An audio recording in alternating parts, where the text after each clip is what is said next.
What do you think the future holds for us and the West civilization going forwards from here? The future. Yeah.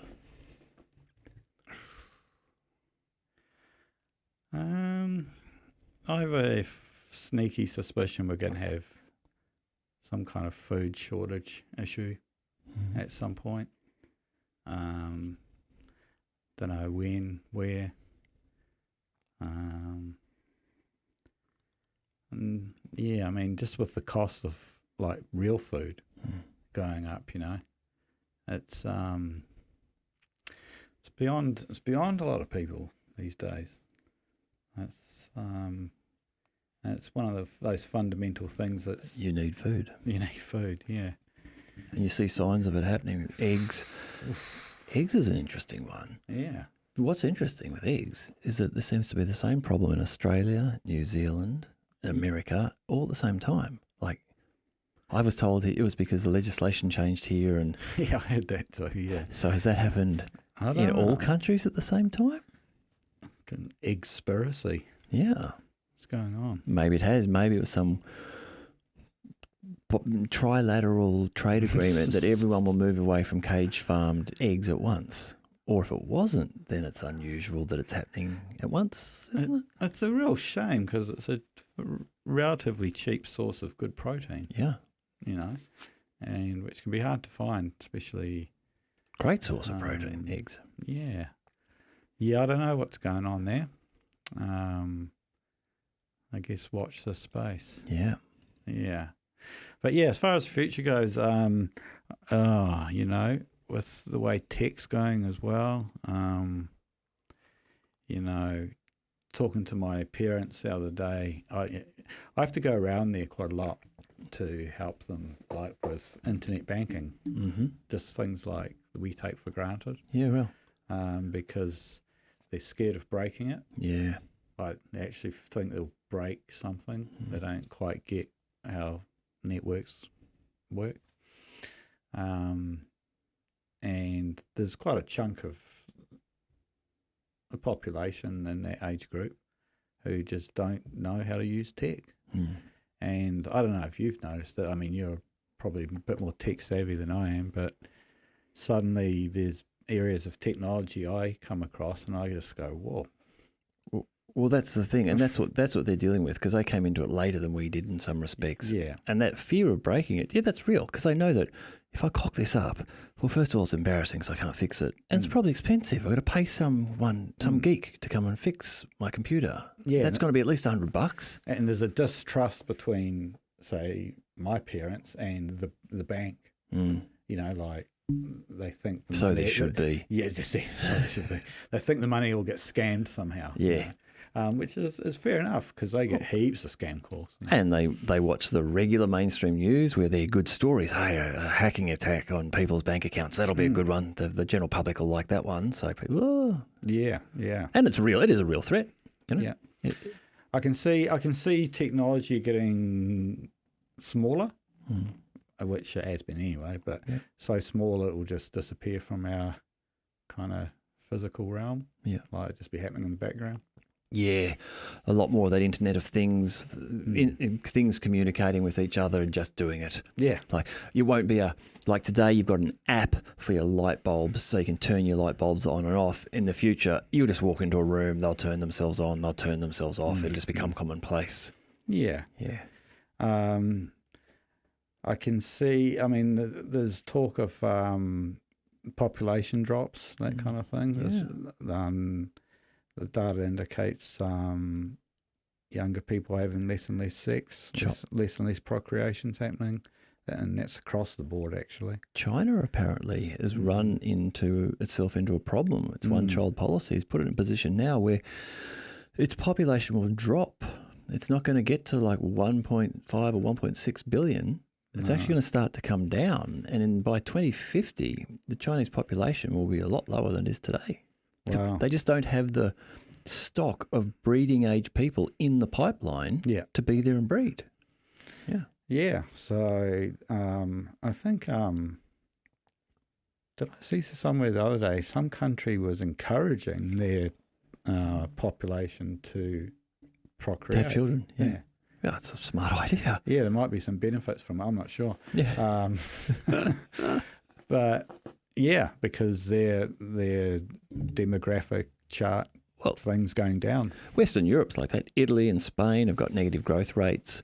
Even here and maybe Australia, I think we're just getting over the mark. You know, like the reproductive rate's probably 2.1 or 2.3. So a couple is just replacing themselves and a little more, but not a great deal of growth.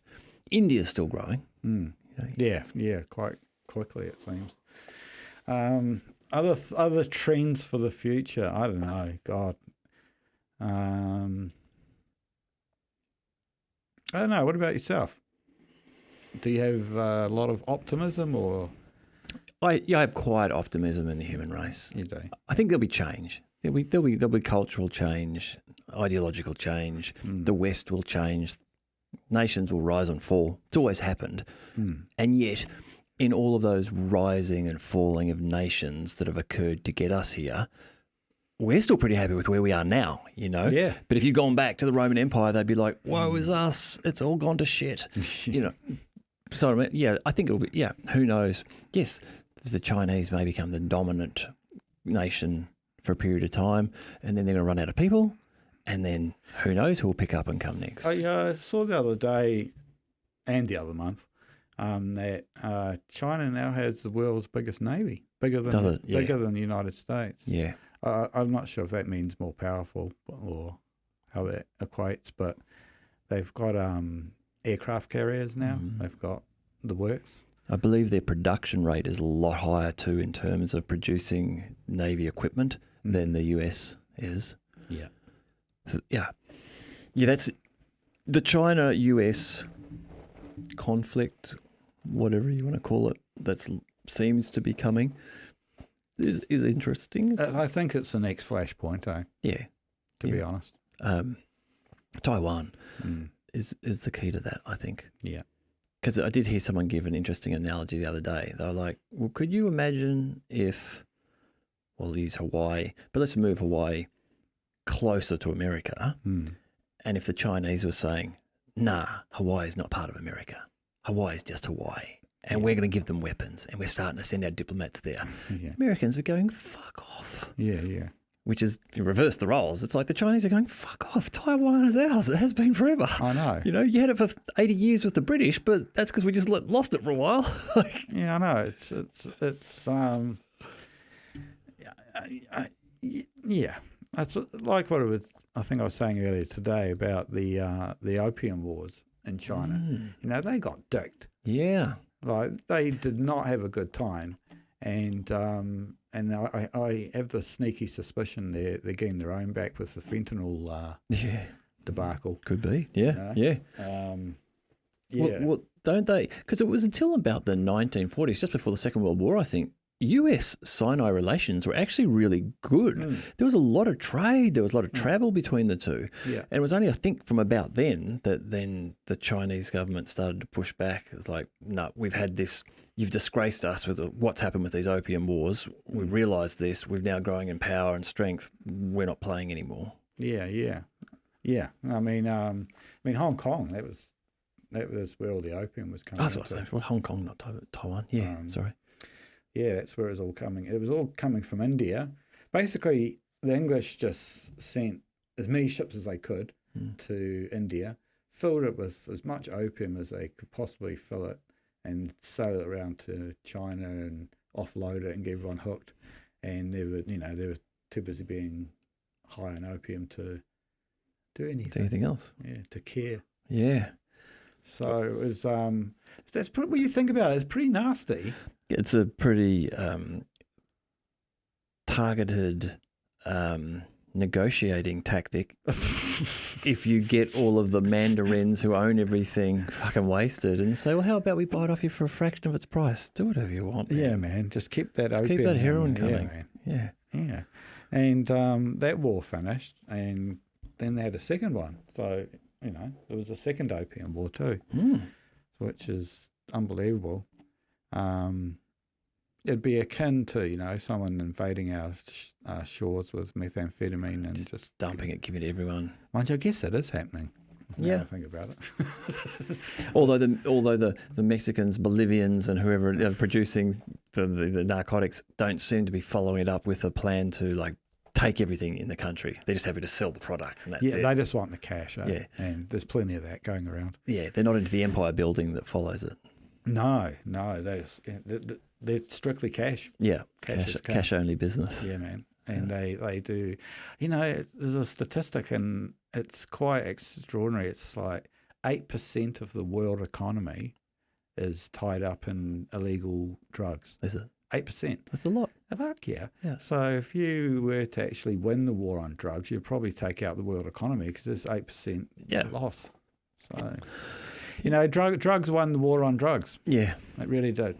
Drugs won the war on drugs. It's just governments just haven't quite got the white flag out yet. It's an interesting one, the war on drugs. Well, why would you have a war on drugs? I don't know. Drugs didn't do anything, did they? Nothing. No. Sat around. People hoovered them up. They're pretty inert until someone does something with them. Yeah. Obviously Nixon had a real bad trip or something, eh? That's it. It's absolutely not. Yeah. So, humans have done things to get out of their gourd forever. Like we're saying, mushrooms millions of years ago, early alcohol developed well before legislation and courts and things were developed. You think we go, okay, we have a need to do this. Yeah. I mean, any parent will know this. They would have witnessed their child spinning around and round and round to get dizzy. Yeah. But that's an altered state. Yeah. And there's pleasure being derived from that on some level. Yeah. And that's why they do it again, So even at an early age, we like to just mess things up a bit. I don't know where it comes from, particularly in the West, but we're very very black and white. Humans work, so sort of Protestant ethic seems to have pervaded what we do. Yeah. That's it. No, this idea that you might have some sort of other aspects to you which are a little bit different and harder to measure and might involve changing your perception. Oh, I'm not sure about that. I know. Well, you know why? Because they're too scared. The authorities are scared that we might find something out they don't know, and that puts them at risk. Or puts us outside of their control. Yeah. And they want people to go to work at 8, have their caffeine break, coffee breaks, and that's exactly how it is. People. That's society. It's interesting, isn't it? You have a coffee break and you have a smoko break. Nicotine and coffee. They're okay. They're allowed because they keep the productivity up. Yeah. Well, it's interesting in reading about the history of caffeine as of late, and it's really interesting, man. It's like coffee, tea, and chocolate, which all contain caffeine, all arrived in Europe within in the same decade. Did they? Yeah, and it fundamentally changed the world. Yeah, it was Industrial Revolution time. So give them the coffee because beforehand it was actually a beer break. Was it? Yeah, because it was the water was tainted. Yeah. So beer was the next best thing. So they'd have a beer break, but obviously their work got a bit sloppy after a while. Yeah. So the caffeine break came in and bang, productivity went up through the roof. And that's also around the time of the Enlightenment when they started thinking towards kind of science and that kind of thing. And so the theory is that the caffeine was the driver behind that kind of thinking as well. And I imagine the nicotine. I've never smoked cigarettes, so I don't know. But I've spoken to friends who are like, "Oh man, like it does something to the way you think, clarity of thought, focus. Absolutely. Yeah, definitely. And clarity, just highly addictive. That's the only problem. Yeah, but is it actually the nicotine in the tobacco that is highly addictive, or is it a lot of the additives that are in cigarettes that are addictive? No, it's the nicotine. It is the nicotine. Because that can be demonstrated with vaping, which is basically just nicotine. Oh, okay. In fact, that could be even more addictive because they have higher concentrations of nicotine than cigarettes would have. Right. That'll be a problem at some stage, vaping. Mm. To answer your question, no, nicotine's a very powerful drug. I've heard people describe it as one of the most powerful drugs done in a like a shamanic setting. That apparently the nicotine buzz is pretty full on. Yeah, and the gap between pretty full on and death is quite small because a lot of it's oral tobacco, and that's something you shouldn't eat. Right. At all, actually. Oh, really? Yeah, very poisonous for you. I didn't know. Yeah, I mean, nicotine's extremely poisonous. Yeah. But the concentrations you take it in, if you're smoking, are small. Yeah. But enough to get you hooked to the point that kills, I don't know, 40 million a year. Is it? It's a lot of people. It was more than that when smoking was all the rage. When you used to smoke on aeroplanes. When it was good for babies and young wives. It was great for everything. Young mothers. It was great for everything. Great for hangovers. Yeah. It's great for getting on the piss with. It was the ultimate. I loved them. But yeah, what a turnaround actually in the last 20 odd years or so. Well, I wonder how much of a turnaround it was and how much of a shift it was to vaping, a sidestep. Like I see vape stores everywhere. Oh, they're everywhere. I know. So if they're everywhere downtown, they must be paying high rent. That means they're turning over. That means people are buying vapes, Yeah, they always have interesting types of people working in those places, It's like they've always got it like a trancey, hippie, psychological feel. Yeah, a lot of them do. Yeah, something's going on in there, right? Yeah, it's like, I see. There's heaps of them, and there's like heaps of vape shops with bongs and all that kind of stuff. Which interesting cultural alignment, not what cigarettes would have been traditionally, but now vapes are in that party space. Different. Yeah, and it's. I mean, personally, I just looking at it at face value, I think vaping's probably safer than smoking cigarettes. It seems to be. I don't know what the ingredients are. I have no idea. So there'll be something nasty in there, some glycol or something. But I know that in vaping products there's maybe 4 or 5 ingredients, right, compared to 300 in cigarettes. Yeah. And I know in cigarettes there's stuff like benzene and not good for you, like real carcinogenic stuff. Not saying there's not in vapes, but it just, it's a different carrier. You know what I mean? What is it? Is it oil, water? It's water. Is it? Yeah. It's steam. It is steam. Kind of like steam. Yeah. Which is, I'm no authority on lungs, but I think that's probably slightly better for you than combusted plant matter, smoke and tars. Yeah. Well, you can notice it like with you'll see it in bongs that are used for cannabis. They get black real quick. Yeah. With all the tars. Yeah. But ones that use vapes, stay clean. Stay clean. Yeah. So that's what I base it on. Yeah. Which is no, that's true. You're not getting all those carbon products and semi-burnt carbons. And I know people that used to smoke, and if they try and smoke now, they'll just cough their lungs out. But they can vape, and they don't cough. Yeah. So it seems to be less aggression on the... Probably this different temperature profile too, possibly. Totally, yeah. Well, smoking is very high temperature. Yeah. Because it's combusting. Yeah. Into flame. It was vaping. I mean, I'm guessing vaping's just hitting 100 to turn the water into vapor, and then by the time it comes up and out, it's probably dropped quite a bit. I think so. As opposed to maybe 250 degrees for burning things. I don't know. It'd be great to have a vaping expert on. Yeah. Like go into the detail. The detail. Yeah. Yeah, it's an interesting topic again because it's like you say, there's a lot of them, which means there's a lot of people using them. But I do know that a lot of people that use vapes have never smoked a cigarette. That's what I think. The sidestep was a sidestep and a retargeting on youth, basically. Go for youth. Go for the party dance scene, but that party scene, because you look at it. Look, most vape stores aren't something I would imagine a professional, mature person going to get their smoking product. No. You know, No.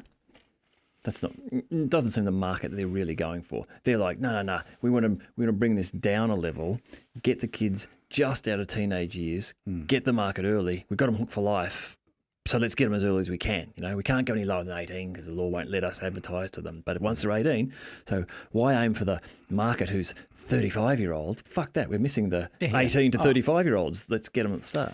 I went for a walk with my flatmate the other day, and we were walking past the bus stop, and there was 5 school kids in their uniforms, and they all had like the real big ones. Yeah. Like, you know, like, I reckon you can't even see them, you know. It's like, and I didn't think much of it until I walked past, and I thought, shit, there's probably 15 or 16, and they're taking humongous doses of nicotine. Yeah. They're hooked. Yeah. Or will be very shortly. Oh, yeah. And but are they all nicotine vapes? Can you get all sorts of flavours, or are they all basically nicotine-based flavoured nicotines? no, there's vapes that are 0% nicotine, Oh, yeah. and then they kind of go up a bit to, I don't know, 20% or something. I'm not sure. I'm not totally sure, but I know a lot of vapes are just 0%, and they're just doing it for. Well, I don't know what they're doing it for, to be honest. The tactile sensation or the habit of it. Yeah, that kind of thing. Be part of the crowd. But then you'll see them in the vape shops as like little bottles with juice that you put in, and they have every flavour under the sun from everything. Yeah. Yeah. Yeah, you see, I do. You smell the different flavours, but I did wonder if they were just standalone flavours. This is strawberry juice, or is this nicotine with strawberry juice? Yeah. Probably be both.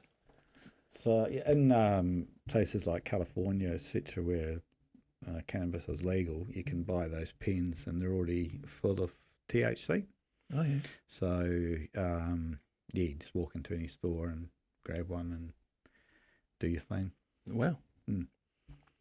It's interesting you say 8% of the global money system is made up of... Yeah, it was from a book. I remember the book now. It's called The Global Fix, and it was written a while back now. It was like 1980-something, 85, 86, 87. But I wouldn't imagine it would change much. Probably not. It's still the same, probably more demand these days. In fact, there would be more demand now because you've got the internet, and you've got the dark net, and you've got all that stuff. Yeah. You've got people ordering stuff on Snapchat and Instagram. But it makes you wonder why more governments haven't just looked at the economics of it and said, let's just go legalise pot. We'll sell it. I know. We'll tax it. I know. Yeah. Look at the tax base. It's huge. The alcohol lobbies are pretty big, eh? They've got a lot of power. True. They don't want an alternative. Yeah. I mean, you look what, like, if you look at tobacco, okay, the packets are covered with, grotesque images of scarred lungs and all this stuff. Yet alcohol doesn't have any pictures of cirrhosis liver.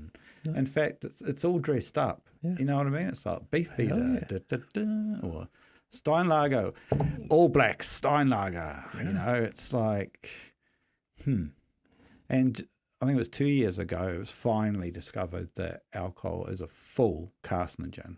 There's no way around it. It's a carcinogen, and does horrendous damage can do horrendous damage to nervous systems, livers, kidneys, pancreases, stomachs, everything. It affects all systems, which is one of the only drugs I know that does that damaging. Yeah, it's horrendous what it does. But it still doesn't have really too many warnings on it, apart from do not drink while you're pregnant and enjoy in moderation. What the fuck does that mean? That can mean anything. Yeah. One man's moderation is another man's, So, I'd like to see a bit of a change in that, actually. I think there'd be benefits if there was a change in that. Yeah. Even, like you say, the alternative, allow MDMA or something to be legal. There's an alternative. But absolutely. And then let's see what happens in terms of domestic violence, violence in public venues for a couple of years. And just look at the stats. Do it as a test. Yeah. Good chance it won't go up. There'll be lots of hugging. I remember years ago, we used to go to a club called Technophile in the city. And it had a set of steps that led down from the main street. And this is right in the heart of Sydney. Steps would come down and take a right-hand turn and come down. And that was the little area, and the DJ be in there and everyone would just be rocking out down there. You can imagine the crowd, Technophile. Yeah. And then at, 1 o'clock in the morning, all the pubs would close. Oh. And you'd see the pest munters would come rolling down the street. They'd hear the music, lights. They'd see the open doorway. They'd come down the stairs, and they'd either get to the halfway down the stairs and just look and go, "Oh, these aren't our people," and roll back out, or they kind of roll in and they'd bounce into all these bodies dancing around and try and push someone, and everyone just go, "What's going on?" And then they'd leave again. Yeah. Yeah, I had a similar experience when I was over in the UK. I'd get on the last tube into town because everyone was going out night clubbing. Yeah. So it'd be about, 11:45, and everyone in the train was happy, in a good mood. It was going to be a great night. Some people already started, it was, and then you'd see we'd pass the last train going back. Yeah. Oh my God, it was just full of drunken munters doing the dance of the drunken munter. And from where I was sitting, it looked like there was a couple of fights going on as well. Yeah. And just squalor and chaos, people pissing in the train. This is on one carriage, and we're all just going, far out. Let's just look at that insanity. It's like a war zone, isn't it? These young recruits going in and these fucking damaged people coming back out. It was insane, man. It was totally insane. And yet we'd get the first train back in the morning and all the suits would be going into work, and they'd all be grumpy because they were going to work, and we'd all be like...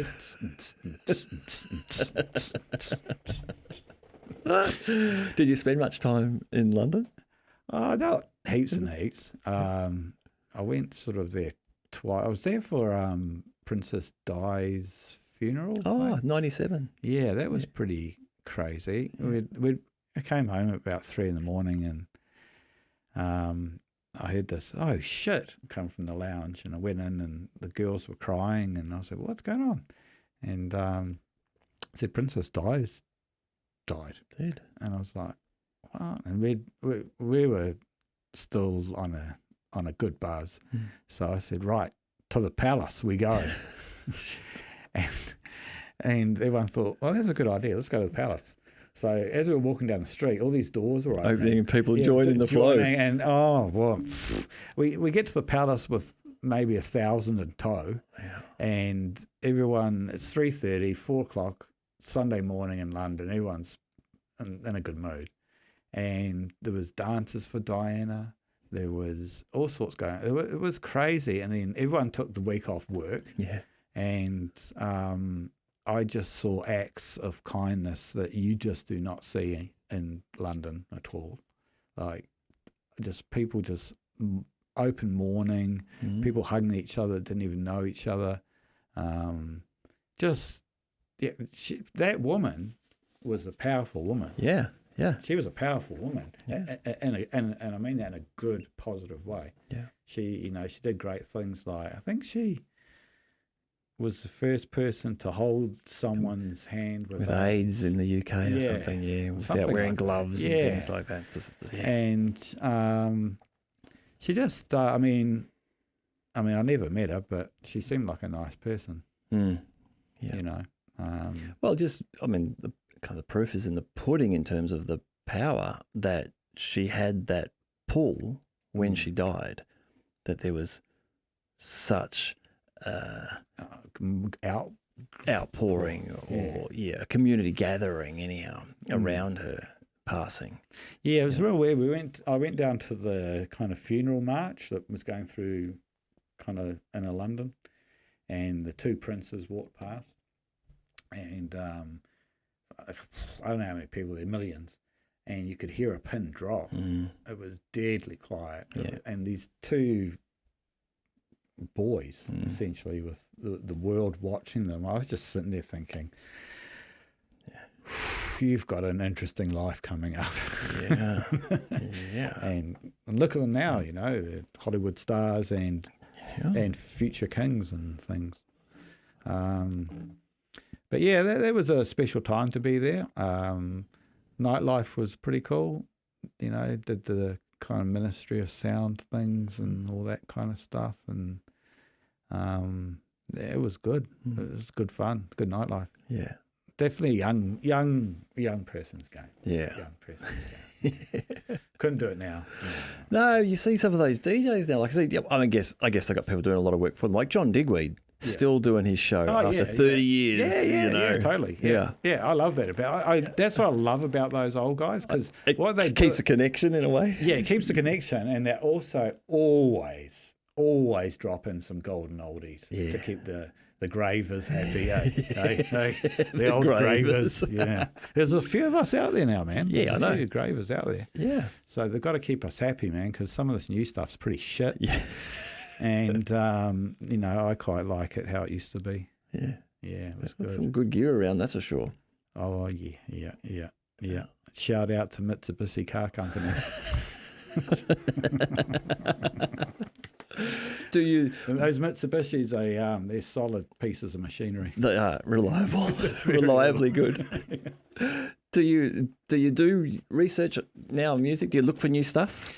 Do I look for new? Yeah, I do. Yeah, actually, yeah, I look for new sort of house music. Yeah, but I've kind of narrowed it down to just a couple of labels, like Glasgow Underground is one I'm quite fond of. They're just quality all the time. But I don't have a lot of time. So the time I do, I have to be quite select. And then sometimes I just go, fuck it. I'll just listen to something I like that I've got. Yeah. You know, because that's why you've got it. Yeah. It's because you like it. Yeah. So this music's weird.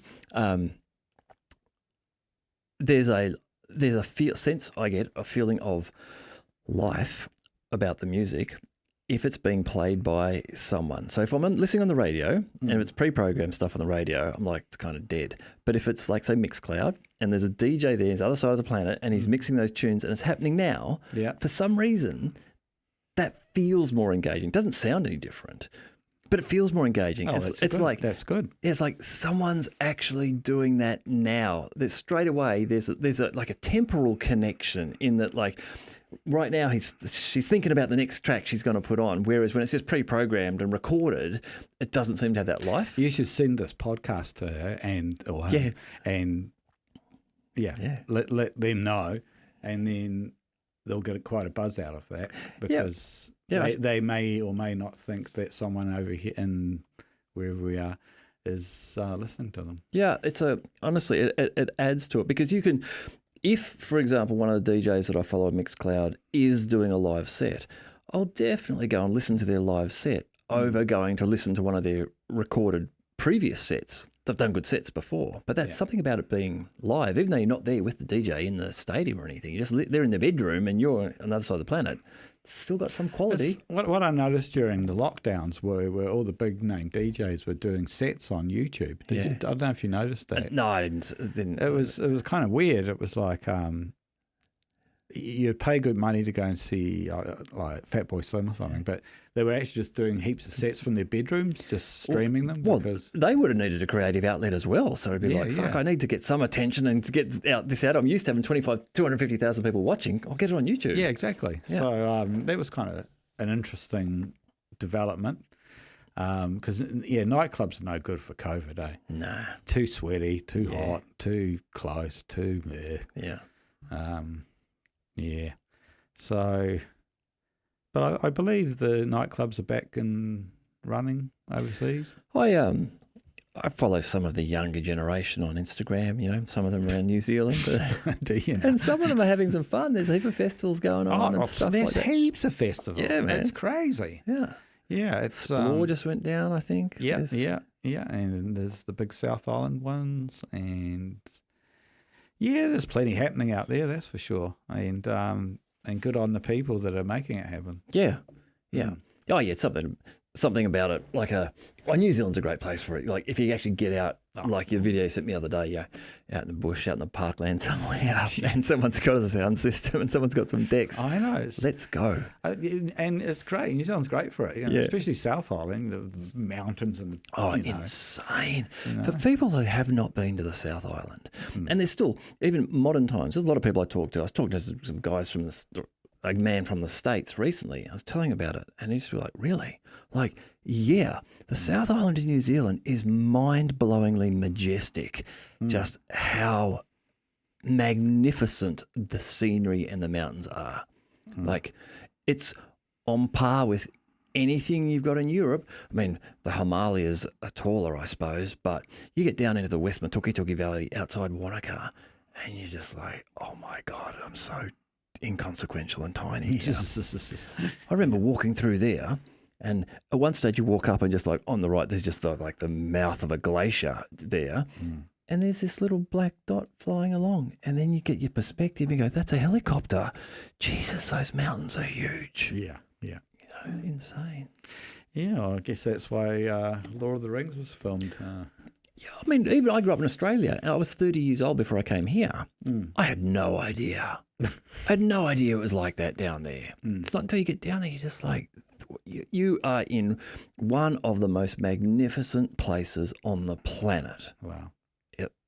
It's just the way it is. Like the little, in Wanaka, the little hill, Rob Roy Peak or something it is. It's like, I'm going to say 1,200 metres. Like it's a 3-hour walk up. It's taller than anything you've got in the United Kingdom. And Oh, yeah, easily. This thing isn't even a mountain here. It's not even a hill. It's just like the little hill behind the town. And then you look over there and you've got the real stuff starting. Yeah, there's, in Scotland, there's the Highlands, but they're actually not very high. Not that high. At all, man. Like, the highest peak is 1,300 metres. Yeah. That is the highest peak in the UK. Yeah. Which is And nothing. like I said, this is just a backyard tiddler down in the South Island. Yeah, totally. It's not even it's just a hill. It's just a peak. It's not even a mountain. And I can't believe they've got the Highlands, but they've also got the Midlands and they've got the Lowlands. Like, why would you want to be from the Lowlands? I mean, Well, maybe it's like the coastland. yeah, Makes it all right. But then again, is the coastland any good in Scotland? depends what you want to use it for. True. If you want to mine for, drill for oil, yeah, all right. It's all right. There's oil rigs out there, but That's the North Sea, is it? yeah, Yeah. there's not much in the way of beach. Does Scotland have rights over it, though? I never think of Scotland as being an oil-rich nation. Nah, London's got control of that. And Norway, I suppose, is the other half of it, is it? Is it Norway? Possibly. Yeah, could be. Yeah. Yet all the workers live in Scotland. Do they? Yeah. So because that's the Closest point. So yeah, I don't know what the deal there is with the government. I'd imagine it's a London thing. Mm. Yeah, I wouldn't imagine it's a Scottish thing. Yeah, I suppose those sea territories were claimed a long time ago, so it would have been when Britain was roaming around everywhere, I suppose. Yeah. Yeah, pretty much. I think they're just about run out of oil there, actually. Have they? Yeah, they're winding it down a bit. I don't know if they can do with undersea what they do on the land, the fracking and things like that, where they manage to extract oil from, not the voluminous watery deposits, but in more of a shaley type of thing. So I think they can extend quite a bit the life of oil fields by those sort of technologies. Plus, I think it would be pretty grandiose to think we've looked everywhere. Yeah. I saw on Twitter the other day, this dude, I don't know where it was, some Wyoming or something, and his feed is about oil. He's an oil driller. But he said, just found some oil in like West Wyoming. And honestly, it's like he's in a paddock and there's a little bit of a hole, a depression. Yeah. It's just got oil there. Wow. Like puts his finger into it and it's this black oil coming out of the ground. Yeah. Yeah, I wonder, I mean, how long are we going to use oil until it's run out, if that's a thing, until there's better options? I think there's going to be a move towards electricity when we sort out fusion. So and once we sort out fusion, we get lots of available electricity. Then we can start doing cool things with magnetic fields. And so with magnets, we can start to, in some applications anyhow, build frictionless joints and bearings. And then you don't need oil lubricants. You can start to decrease. But that's a long time away. How long is it going to take to get that technology, find enough rare earth minerals to make all these magnets to replace ball bearing joints in major machinery? But over time that will happen, and dependency on oil will decrease. Like, I've seen some cool stuff from this company in Germany called Festo. Check out some of their videos on YouTube. It's like they've got these robotic arms that pick up pieces of equipment and move them around, and there's no touching. Like magnetic fields, like they just keep them separated. There's zero friction with these things, yet they can pick them up and move them. You know, like it's like this, and it's just being repelled by the magnetic field. It's crazy stuff that they're doing. Wow. Yeah. So there's another group called Helion, and they make these fusion generators. And they I thought that was just something that had just been done. Fusion's been done. We can make things fuse. The challenge we have is that the amount of energy it takes us to build the magnetic field containment system and generate the plasma and whatever and make it happen is more energy than gets released from the fusion reaction itself. So we're not making any energy off it. However, the new techniques that they're using, reducing the amount of energy required to get the fusion to happen. So once we nut that right out, suddenly we're now in a position where we can use deuterium, which is found in water everywhere. You drink it all the time. You've got deuterium in your body. And some other things which are a little bit harder to find as your fuel. And boom, we put in 1 megawatt of energy. We got 1.3 megawatts out. We're power positive. And these Helion guys, they're old nuclear reactors, the fission ones, big ugly looking building, thick concrete, big pool in the middle, and you drop down barium rods in there, and you drop down your radioactive rods, and the barium ones suck up the electrons, and they the neutrons, and they sort of manage the fission reaction. Hopefully it doesn't get out of control. Old school. And so they make electricity by creating heat. That water gets superheated up into steam. That steam, well, actually, radioactive water gets heated up. It goes through a heat transfer, like pipes run around it. So to keep the radiation down, pipes run around it with copper pipes with water in it. They get heated up. They turn into steam. They push a turbine. That turbine spins some magnets and generates electricity. Lots of steps, lots of mechanical losses, lots of heat losses. The Helion fusion generators, they have all these magnets which create this magnetic field. They create two plasma toroids, like donuts, one at each end. And then they use peristaltic acceleration. So this magnet turns on, then this one, then this one, and this one, and they push the plasma rings together. They come down, they hit, just before they hit, they shoot up a bit of deuterium, and that's the fuel, and they hit that, and it goes, and it fuses the deuterium with this other ingredient, and that fusion reaction then releases a whole heap of charged particle energy, or a whole heap of energy. They've got this massive magnetic field around it, compressing everything. That energy pushes back on that magnetic field. Now, if you have a cable running through a magnetic field and you move the magnetic field, you will induce or create a current. So what happens here? The reaction happens, and it immediately induces electricity. You don't have any of the losses. You don't have any water. You don't have any moving components. You simply have cables running through a magnetic field, and it goes, just forces the electricity, causes the electricity. It's incredibly efficient. I think we should buy shares in this company. These guys, I think it's great technology, and it's about, you'd fit one here in half of this room. Wow. So you give them a few more years to get that working, get it sorted out, and suddenly you've got a modular source of power, and you get lots of the power. You can start to do that. Like, civilizations need energy and power to prosper. You just look at, Western countries, or you even look at Eastern countries now, like China, as they're starting to grow in productivity and lifespan and all of these benefits. Their power consumption is going up along with that. And if you stop the power, we'll lose those things. You can't farm it. That'll drop again. So we need to get fusion happening. Solar's great. Yes, solar gives us so much energy, but it's inefficient. We can't capture it all. At nighttime, you can't get any solar at nighttime, but fusion, dunk, dunk, dunk, dunk, dunk, doesn't have to stop. It's clean. Mm-hmm. You don't get radioactive waste out of your fusion generators. No. You just don't build that radioactive material. It's fucking awesome technology. So that's going to be a good 50 years away, though, isn't it? No, I reckon these guys might be 5 years away. 5? Go and have a look.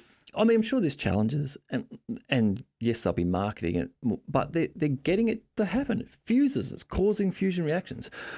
And this is relatively new technology, these fields, these magnetic fields, having the power to be able to create them and compress these rings of plasma together. You give them 5 years of intense focus in this field. I don't know. They might crack it. If they crack it, suddenly the whole game changes. The oil that we've got, we no longer need to use for energy production. We still need to use it for fuel, for transportation, and for lubrication, and for production of plastics. Yeah. But you've stopped the need for it for energy production, and that's massive. Well, not stopped it immediately, but you've got a path out of that now. Instead, in 20 years' time, everyone's got a fusion generator in their town, or whatever it might be. And suddenly now, maybe that's one of the 5 major consumers of oil. You no longer have that consuming oil. Yeah. And then if you move to magnetics for mechanical areas where we would commonly have friction, now you take your lubrication requirements, you reduce them. So you still need it for plastics, but who's to say that we can't start to figure out some clever chemical processes and develop plastics out of plant matter? I'm sure they're doing it already. Sounds like the type of thing someone would be doing. Well, yeah, they could. I think I've harped on about it before, but swap out plastic for hemp. Well, yeah. Hemp containers. Yeah. And I imagine you can probably take hemp and do something to it to give you that plastic-like quality that is useful. Like cling wrap plastic, it's good. It's stretchy. It has that plastic nature to it. Be able to do that sort of thing. Yeah, I mean, the strength of hemp is well known. It's strong. Yeah, it's very strong fibre, and very hard to set alight, which is interesting. And also, I think available as a biofuel. You can absolutely. Yeah, you can. When I was in Nimbin a long time ago, I saw 2 cars, and they took the head off the top of the 2. One was petroleum, and one was hemp fueled. And honestly, you could lick the hemp fueled, but you wouldn't touch the petroleum based one. And I just thought, why is this not happening, man? Obviously, because of the powerful petroleum companies. But. Well, yeah. So this is what it is. It's powerful alcohol companies, powerful petroleum companies, powerful drug companies. Well, and it's the system that surrounds them and demands the protection of those systems. And by that I mean the share market. Yeah. Like the mums and dads who have got shares in petroleum companies. They, as much as they might think it's a great idea to have something else, they also don't want their shares to go down in value. No. And in America, if you're the CEO of an organisation, you have a legal requirement to deliver to your shareholders. That's right. It's not just to run your business and have fun.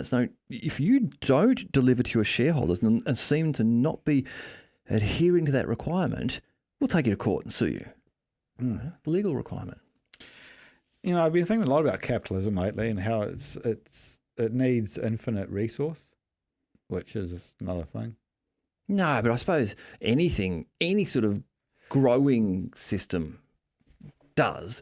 It's just the rate of the burn, I suppose. Yeah. But like the the end, like 1,000 whatever years from now, they'll still need resource. Yeah, but yes, Mind you, by then, but anything it'll would be synthesized. Well, that's the opportunity we might have there, is that you get to the point where you go, well, we were talking about something earlier today, I forgot what it was now, and something had been synthesized. But that might be exactly it. Instead of needing to cut down trees for wood, we can use dirt. We've got some way, we modify dirt and it works just like wood, or it works just like plasterboard wood, or just like concrete, So we use something which is a renewable in as much as we've got a limited amount of dirt on the earth, but we can crush more rock and what have you. Yeah. And I don't think that's a problem as much as it's just an inevitability of the universe that if you live on a rock in a solar system, well, you can only use what you've got on the rock until such time, like Elon's suggesting, go to Mars. We get to another rock, and then we can start to use that rock. And some people will go, well, that's just terrible, you're just consuming everything. Well, yeah, because we're a life form that requires energy. Would you go, Tim? Would you go to Mars? I wouldn't be in the first group. I wouldn't put my hand up for the first flight to Mars. No, I would. That's because I just wouldn't take the risk that I would not get back to see my kids and Renee, it's a one-way trip with the whole family. Yeah, well, it's a one-way trip with the whole family. More likely, but probably unlikely that I would do it. But give it 20 years, the base is established up there. Yeah. And like there's been a few trips backwards and forwards, so that you're like, wow, seems possible that we would get back in one piece. Yeah, fuck yeah, I'd go. Yeah. That'd be fun. I mean, that's a good way to wind out life. You're on your deathbed. Well, I have been to 2 planets, I'd be tempted to go on the first. Would you? Yeah, because if anything's going to go wrong, it's going to be bad. Yeah. And you're going to die. It's all over. Well, it's the big risk, big reward, isn't it? If you're on the first group, you go there and you get there and you live, you become like a fucking hero. They'll make statues of you on Mars. Be a god. Yeah. Be a god. Our forefather Mark P, who founded our planet. Yeah. Yeah, absolutely. Only slightly smaller than Elon's statue. Yeah, true. God, it would be like North Korea, eh? These big statues of these guys. Shit, I saw a thing the other day, a little video, and it was going through all of the world's tallest statues. I bet you North Korea's up the top. Fuck, some of the Asian ones, man, and the Indian ones. They are monstrous. I bet you they are. Giant Buddhas and fucking galactic sized Japanese dudes, like just fucking insanely big. It's like, well, this is big. This is size 747. Oh, no. We're talking like this big. Huge, man. I was thinking about the psychology of the first spaceship to Mars the other week about, they're going to have to pick those people pretty well. Yeah. They've got to get on with each other and start a civilization together and mate together and just get on and make sure there's nothing to, Yeah, the psychological profiling, those people would be interesting. Well, no one's been in a spaceship for a year. No.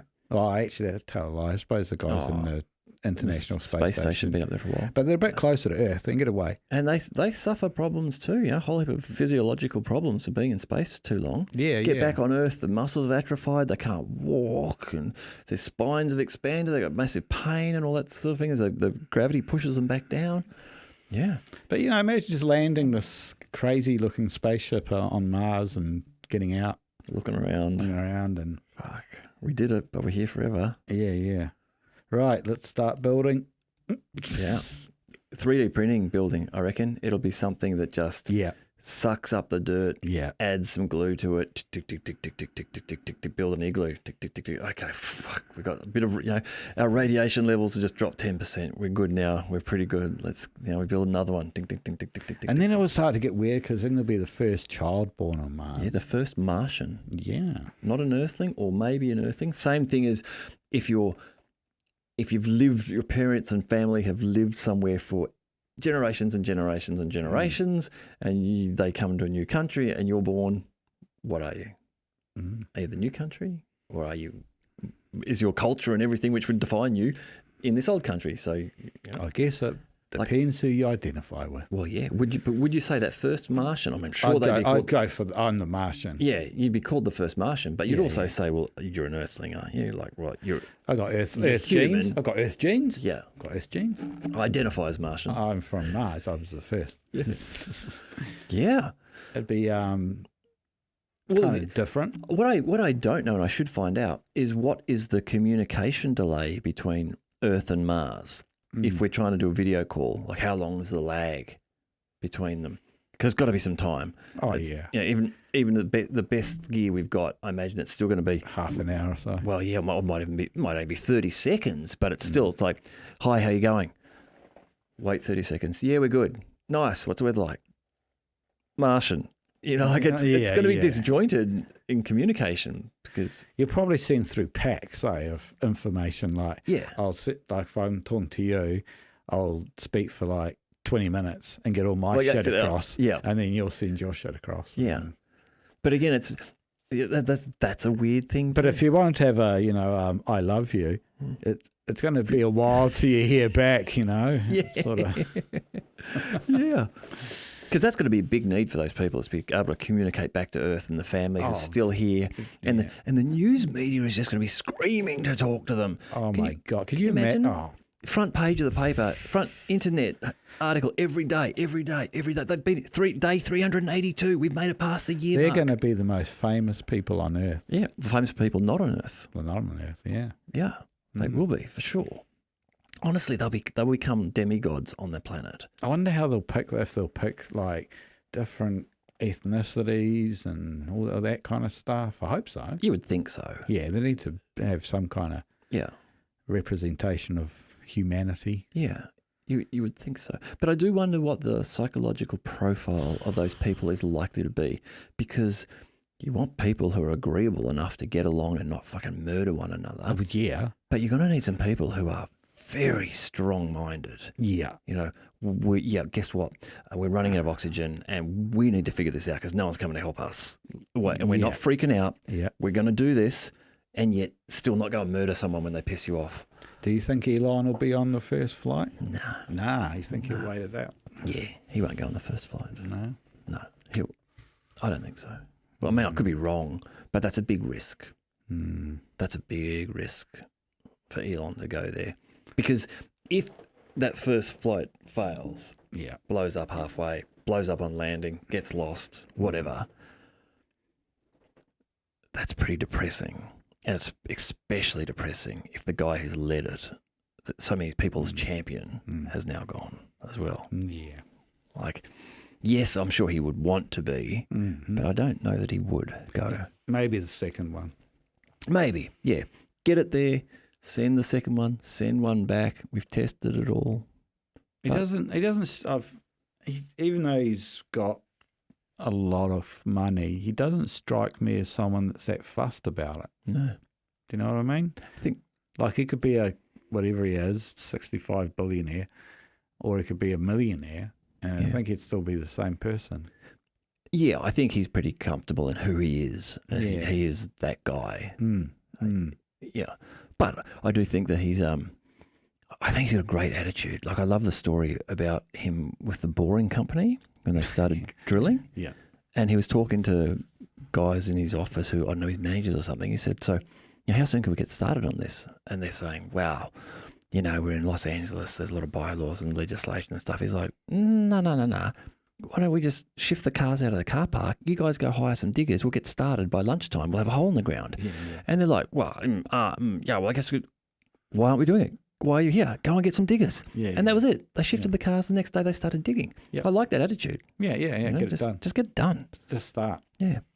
I mean, he sounds lethal as a boss. It's like, if you're not coming to work 18 hours a day, I'm not sure you're really right for us. And people are like, well, that's not fair. It's like, I don't care if it's not fair. That's who I want working for me. And if I can find those people, then I'll get what I want. So right. And I'm sure there's a ton of people that will do 18-hour days.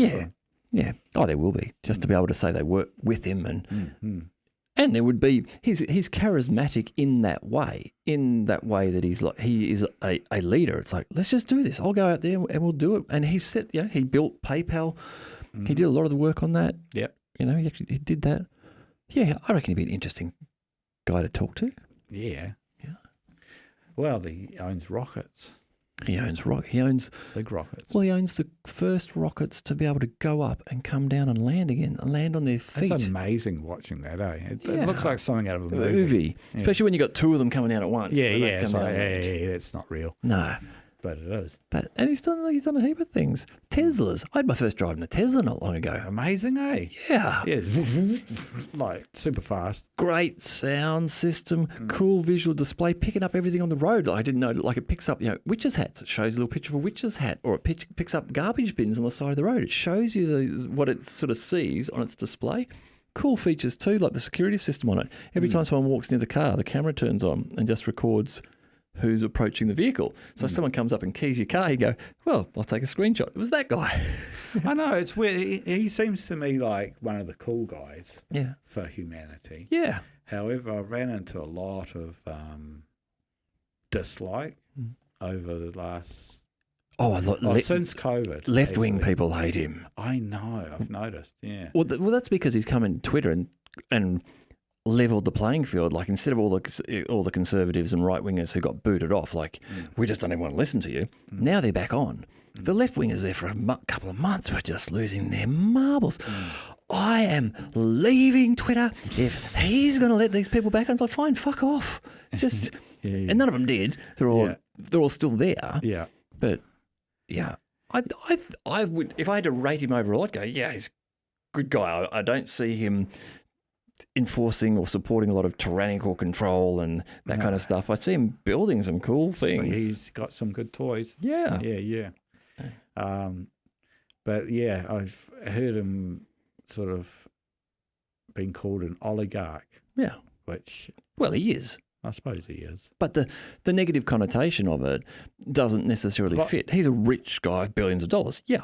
By accident.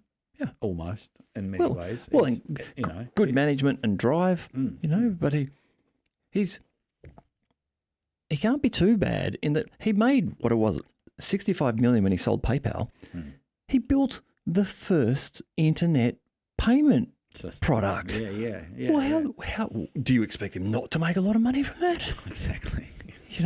I know. And then he's turned it into electric cars. Oh, not just electric cars. Self-driving electric cars. It's like people are just thinking there's no way you can do that. That's just science fiction, Jetsons, bullshit nonsense. Oh, no. We're doing it. Yeah. It's happening. Yeah. Oh, and we're going to Mars. No, you're not. Yeah, well, we are. We're building reusable rockets and we've got a plan to go to Mars. If you want my $100, I'm putting it on him going to Mars. I think he'll go to Mars. Yeah, I really do. I agree. I think he's going to do it and it'll be exciting. What I want to know is what happens after Mars. What's he going to do after that? He's not that old. He's only like 45, is he, or something like that? No, he's 50, I think. Is he 50? Yeah. Oh, yeah? Yeah. Still, if he gets to Mars in the next 10 years, he's 60. He's now the richest guy on 2 planets. He's fucking cool as. What happens next? Yeah, what do you do after that? We're drilling a hole through the sun. Yeah. God, I hope not. No, that would be a bad idea. Yeah, what crowns that? Don't know. That's a big one, isn't it? We've gone to another planet. We've gone to another planet. He creates a hoverboard, a real hoverboard, like Back to the Future on the footpath hoverboard. That would top going to Mars as a consumer item. Well, considering it was who would not want one of those? 500 years ago, people were going from different continents. 500 years ago is only 5 lifetimes. Yeah, 5 or 6 or 7 generations. It's not that far, is it? Well, not generations, but lifetimes. Yeah, life cycle. Yes, lifespans. Yeah. So 6 of me ago was 1400, say, roughly. Yeah. There was a bloody plague was going on and shit like that. And we seem to think it was ages and ages ago, but it wasn't. What do you think when we were born? No mobile phones. No internet. No CD players. No video players. No microwaves. No. Like, when you think about it, no video cameras. No. When you think about it, the change just in 50 years is insane. Oh, yeah. And now these things are only going to get faster when you look at using AI to design things. Like they're using AI to design the chassis of cars to make them more efficient and take all the weight out of them and just put, where the strength needs to be, make the chassis a bit fatter in that. So you get this organic looking thing, looks like it's made out of bird bones, but it's super strong and super light. So, cars and all sorts of fusion technology using donuts of plasma being smashed together with magnets. And that's give another 5 years. True. Get AI on the job. Oh, hey, AI, can you just Yes. type in, can you just improve my fusion generator? Sure. Can I do this and do that? Holy shit. Yes, yeah. I remember having the mumps when I was a kid, and Dad brought home, which I imagine must have been the world's first console. Wow. And it had Good dad. table tennis. No, not tennis. And it was just these The two. pongy thing? Yeah. It was yeah. and you could play this. I think you could play squash maybe as well. I went do do do ding. And at the time, it was like, fuck, this is mad. Yep. We're already in the future. Yep. And fast forward 40 years or 40 something odd years, and it's Avatar 2. It's Avatar 2 and Apple 15 Pro or whatever we're at. And that Tennessee Pong game, Yeah. that was one of the first ones that they got AI to learn how to play. Really? And the way that they got it to learn how to play, not like the way you would program normal software to play, where you'd say, okay, these are the rules. You need to move up and down. You need to maximize the ball hitting here. No. For AI, all they do is they just let it watch video of the game being played. No. They show it a screenshot. Yeah. And they say, hey, AI, this is all you can do. You can move your paddle up or down or stay where you are. You choose. And the AI says, move it up. It moves up, the ball goes down. We take 1 point off you. We negatively reinforce you. So next time it goes, okay, what's your choice? I go down. Goes down, ball comes down, ding, you win. Okay. It does this a million times, and now it's just figured out how to learn. It's learnt the game. It can now play the game. You don't give it the rules. You don't tell it. You just, this is all you can do, and we'll just reinforce you negatively or positively if you're winning the game. And over time, I've got this sorted out. And effectively, it builds a brain, a neural network, tailored to win that game, to do that game. That's what it does. That's how it evolves its connections to be. Interesting. Amazing way to learn, just like we learn. Like kids. You can't say to a kid, you're going to have to grip your hand and apply enough force to the side of this to lift this up. No, this kid has got this floppy thing that it can't control called an arm, and it sees that and goes, does that work? No, that doesn't work. That worked. And it learns the same way. They're learning just like us. And I guess part of it is because the neural networks, the neurons in them, are modelled on the way they think the brain works to some extent, the way they're connected. So the way it learns is the way we learn. There must be some kids getting paid big money in Silicon Valley, man. Yeah. Some of these AI young fellas. Yeah. Who must just sit there all night. Kids getting paid big money playing games too. Millions of bucks now. I know. Yeah. It was only pointed out to me recently how big the gaming world actually is. It's Twitch, man. massive. Twitch streaming channel? Yeah, It's yeah. huge. It's way bigger than Hollywood. This is 15, 16 years ago, I think it was. It was like World of Warcraft came out, and they were doing something ridiculous. The number of people paying $15 a month to that, there was 1 million people a month. So they're making 15 million a month, or something ridiculous. I was talking to, I think it was Dan, a mate of mine a while ago, with movies. It's millions of dollars they invested in making a movie. I think with some of those big games now, they're investing near $1 billion to make those games, provide the platform so you can play them with quick ping times all over the planet, because they're just going to get so much revenue from them. A lot of damage some of those games do, I've noticed, though. Yeah. just the amount of time people spend on them. Oh, time. It's just, Yeah. oh. And, setting their alarms to get up during the night and join in. Yeah. Fun though. Enjoy. Like they definitely hit that dopamine circuits in your brain. Oh, yeah.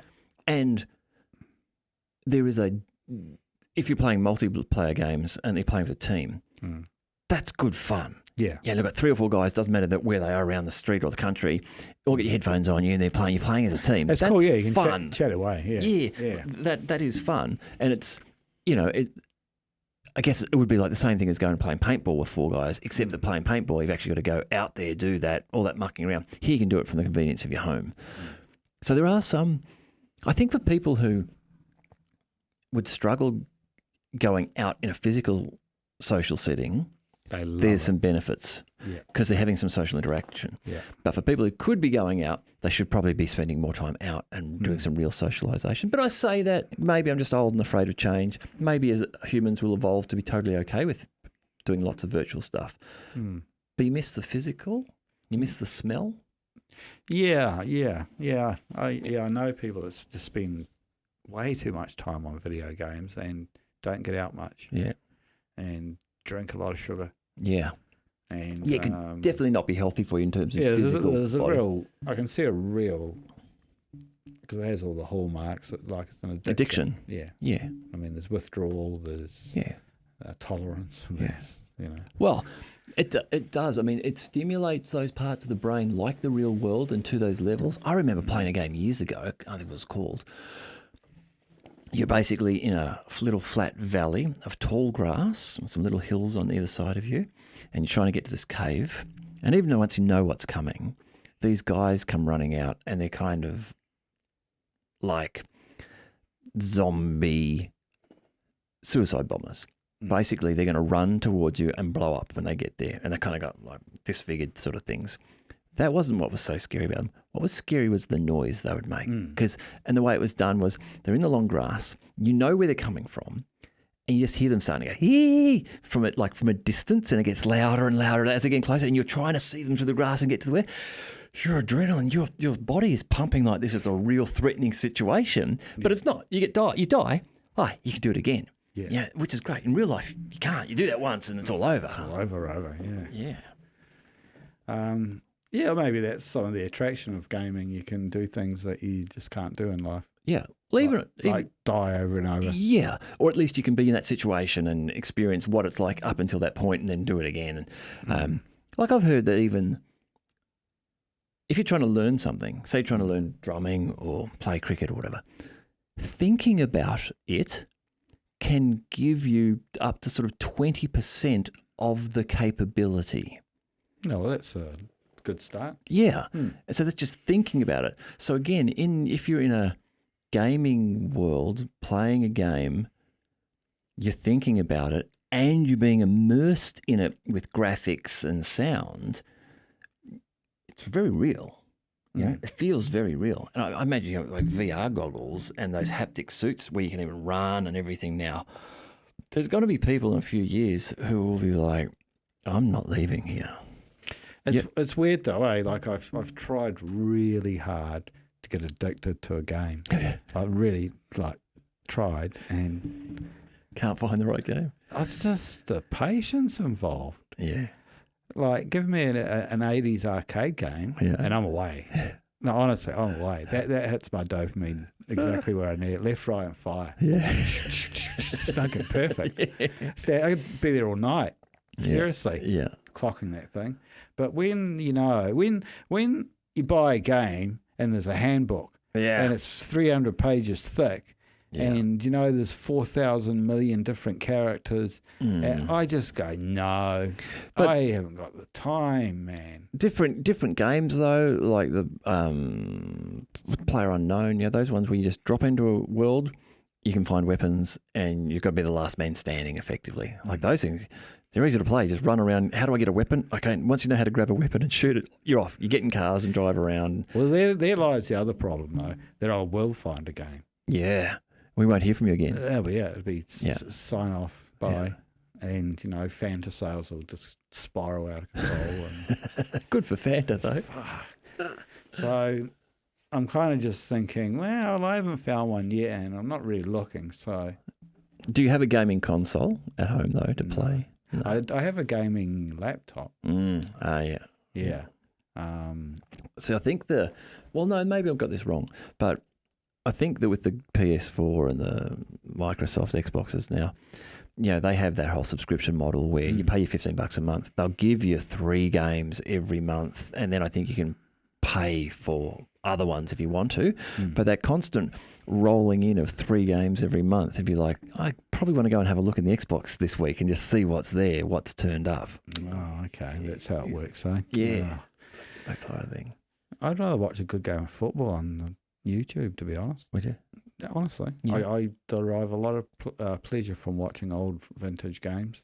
Right. From 50s, 60s, 70s, 80s, 90s. Yeah. Yeah, it's really good. For me. Yeah, it's a great pleasure to watch some of the greats playing in their prime. Yeah. Because there's been a lot of debate about Ronaldo, Messi, and all that kind of stuff. But then you compare them to some of the older guys, like, They're pretty good. They're pretty good, man. Yeah. It's just they didn't have, high definition television back in 1960. To follow them around and see everything from every angle. Exactly. You didn't see all that. Yeah. So, I've been doing it. But that's where I've been going lately. Old football games. Yeah. Do you watch the live football games? Do you follow like the World Cup? Yeah, and that sort of thing. Yeah, fully. I was right into it. Yeah. Oh, yeah. Yeah, I've watched every final since 1978. Wow. Yeah. It's one thing I always make time for because it's the World Cup. It's the best of the best. Yeah. It's interesting. Like for me, growing up in Australia, soccer. Yeah. Soccer was never a big thing. But it is now. It is now, yes, definitely. Well, soccer has just exploded around the world, but it was very much a European thing. Like the only kind of contact with soccer that I can really think of as a kid, and again, we don't call it football, we call it soccer. It would be through some of the European families who lived in Albury. And with them, you'd talk to them and there'd be some, they'd have some shirt or something or some affiliation. They'd be like, oh, that's unusual. What's that shirt? What's that? Oh, right, that's a European soccer team or something. Yeah, okay. Yeah, but we didn't. But then for me, I've watched every year of Bathurst since 1978. You bogan. Yeah, total bogan. I just don't have the mullet anymore. No. But that was the thing. Yeah, culturally, that was the big car race. You'd watch that and watch it with my dad every year when I was a kid. And so now every year I sit, it's Bathurst weekend. Yes, I'm going to watch some of this. Yeah. Yeah, I had a similar thing. It was the Scottish FA Cup final, which is the yearly thing. But yeah, you're right. It has ballooned. Oh yeah, it's gone mega. Huge in America now. Oh yeah. I think David Beckham had a bit to do with that. Well, that was it, wasn't? That's why they took him across for were they All Stars? Were they called or something? Stars? The Americans. Los Angeles Galaxy. Yeah. Galaxy. Yeah. Yeah, it's interesting with him. Like every time they sell him to someone, they make it back in a week through shirt sales. Do they? Yeah, that's like people go, how could someone pay blah blah blah $30 million? Well, they don't. 1 million people pay $30 for a shirt. Yeah, exactly. Yeah. So he's pretty marketable wherever he goes. But now it's Ronaldo and has 500 million Instagram followers. Is it? 500 million. That's a fair few for Instagram, I thought. That's quite a few. Yeah. 500 million is a lot. Yeah, and he's got paid stupid amounts to go and kick a ball. Yeah. Well, even Canelo, boxer, he got paid, going back a couple of years, I think he got $300 or $350 million for 10-fight deal. He does 2 fights a year. Wow. So that's 5 years, 300 or 350 million US, guaranteed. I'm sure he has to split that with his trainer and whatever. Yeah. But still, he's doing all right. Yeah, there's some big money in sports. Yeah, get to the top. Yeah. Yeah, I remember when I was 8, there was the first £1 million player. Was there? And it was just like people were just falling over, Couldn't going, believe "Oh my God, £1 million, £1 million!" Yeah. That's these days. It's That's junior league. pretty much. Yeah, you wouldn't. No one would be playing for $1 million in the major In the leagues. Premier, no. Not a chance. No. And then you look at things like, well, even traditional cricket and say the All Blacks, the best rugby players on the planet. I don't know how much money they're making, but I'd say it's probably fuck all still, really, comparatively. Like those guys aren't getting $100 million deals. No. They'd be lucky to be getting two or three. They'd make more money off their advertising and sponsorship deals now. I'd say so. Yeah.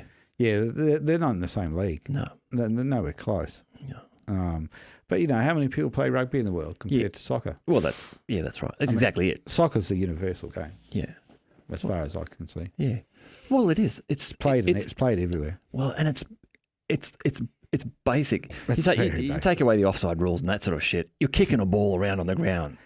Everyone should be able to play this game as long as they've got legs. Yeah. You hit the nail there. It's accessible, and that's why you get so many great players from underprivileged backgrounds because they just spend all day kicking an old soccer ball around the street and off the walls and get their skills up. And if it wasn't a soccer ball, it was a crumpled up piece of newspaper. Yeah, that's right. You can still do it. You can still play it. It's not like lacrosse where you got to invest in whatever the fuck they use in lacrosse, sticks or something. Yeah, I mean polo. All the greats have always come from poor backgrounds. They've got their focus on the time on it. It's a lot harder when you've still got to... You can imagine, you grow up, particularly with football, you got one kid growing up where he's not going to go to school. This is not going to happen, unfortunately.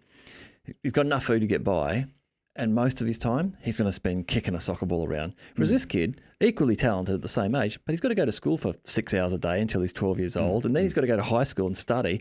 Just the amount of time he's got against this kid to play the game. Well, that kid that you're talking about was Ronaldo. He was given two options by his mother.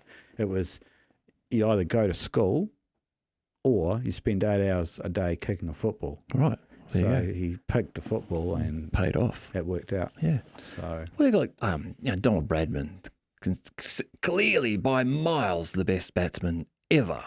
His average 99.94. The best cricketers in modern cricket. You think in other sports, they get better and better and better. The best average any test cricket player's got, I think Steve Smith maybe is up around 60. So Donald Bradman on average would score 40 more runs. He would score a century on average every time he went out, he'd score a century. Insane. He's a cricket goat. He is the cricket goat. But when you hear about how he used to, back on his farm out the middle of nowhere, how he used to train and play, so the level he was at, those corrugated iron, those water tanks, round water tanks made of corrugated iron. So it's round in this dimension, this plane, and then it's corrugated. He would bounce a golf ball, not a cricket ball, a golf ball against that and use not a cricket bat, but a cricket stump, which is round, and hit it back and get it and hit it back. So he had this fucking 6 millimeter ability to hit something accurately against a wall like that. Wow. And so when someone's bowling something this big at him, it's like they're throwing a 747 at him and he's got a couch to hit it with. It's like, how can I miss? That's why it was so good. Wow. Yeah. Interesting. Well, I mean, that's not why it was so good. He was probably so good because his brain allowed him to be able to do that. Yeah. But, wow. Yeah. Had enough? I think I'm starting to wane a bit. Yeah, all right. Yeah. We'll come back and do another one another night. It's been fun. Absolutely. Yes. No, it's been fun. It's been fun. It's great how you can just flow. The conversations can just go from cricketers to God knows what we were talking about earlier, but I'm sure we'll have fun watching it. Yeah, well, the first one will be up, so we'll be able to. We'll go up in the lounge room, stick it on the TV. It'll be up. We can watch it and see what it's like, and see what we sound like. Oh, jeez. Shit.